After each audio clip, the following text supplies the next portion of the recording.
අද තමයි මාරියා මම ඇත්තටම ෆස්ට් ටයිම් බැලුවේ.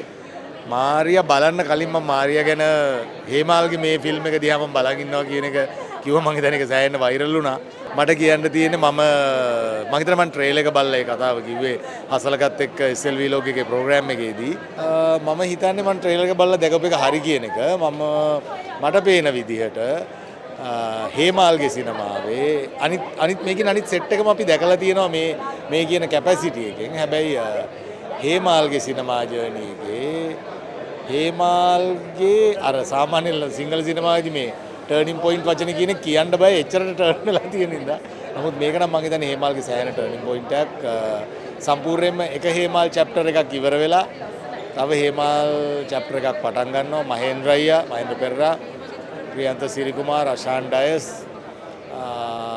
දසුන් පතිරණ සියලුම දෙනා අපි අතරින් වෙන් වෙලා ගියපු දර්ශන ධර්මරාජ් සහෝදරයා සියලුම දෙනා ෆස්ට් ක්ලාස් ඇක්ට් එකක් කරනවා. චන්න දේශප්‍රිය ෆොටෝග්‍රැෆි, චින්තක ජයකොඩිගේ music, Aruna Jayawardena script and directing, මේ සියල්ලම කම්ප්ලීට්.